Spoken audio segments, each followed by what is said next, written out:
Saluton, kai bonvenon al nova elsendo de mia libero angulo. Mi estas Jochen, kai en ĉi tiu kanalo mi parolas Esperanton, la internacian pontlingvon. Hodiaŭ temas pri la ĉokolada biskuito de Sten Johansson. Hodiaŭ ne temas pri libro aŭ sufiĉe longa novelo, sed pri micronovelo, kion mi hazarde leges. Same coincide, mi trovis malnovan YouTuban filmeton de la Esperanta Lego-klubo de Sao Paulo, Brazilo, elsenditan antaŭ preskaŭ 3 jaroj, kiu temas pri ĉi tiu rakonto. Kaj parto de la diskuto, kiu daŭris preskaŭ 1 horon, estas la demando, ĉu la ideo estis nova aŭ jam konata. Mi ne volas paroli pri plagiato, ĉar multaj ideoj estas parto de la komuna sento, kaj certe la 2 ĉefaj ideoj de ĉi tiu rakonto appartenas al tiu sento. Mi diras 2 ĉefaj ideoj, ĉar laŭ mia opinio ili estas 2 apartaj aferoj.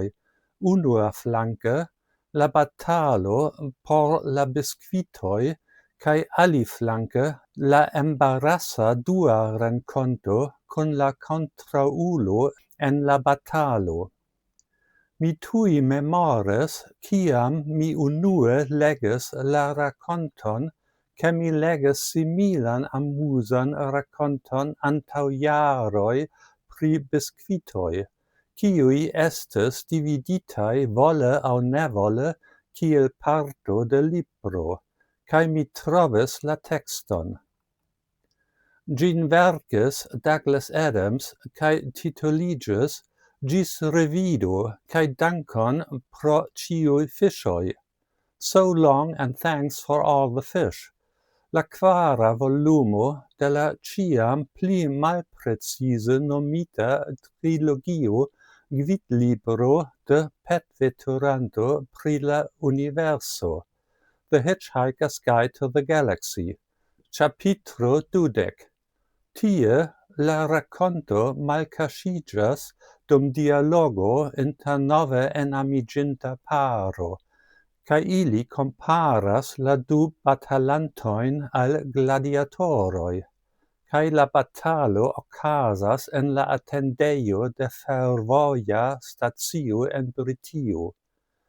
Sed reen al la Esperanta diskutrondo en la plej granda urbo de Brazilo.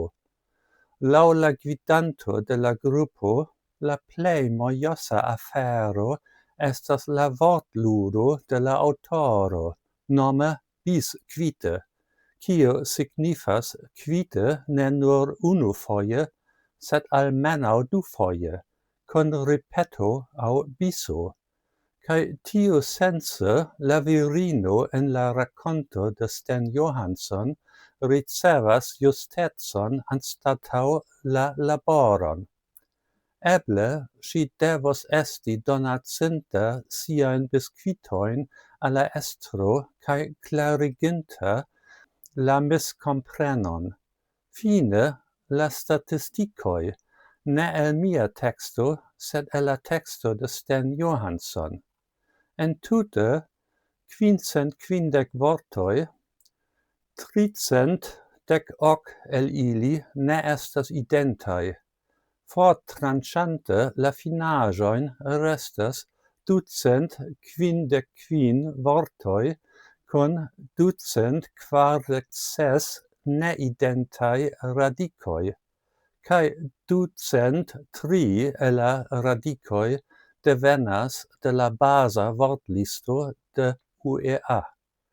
Kaj alia rimarko pri la libroklubo de la alia flanko de la mondo, el mia perspektivo, el centra Eŭropo. Mi tute ne parolas la portugalan, kaj en la diskutgrupo Tiu lingvo estas uzata nur tre malmulte. Bone, jen ĉio por hodiaŭ. Dankon pro via pacienco kaj ĝis la revido.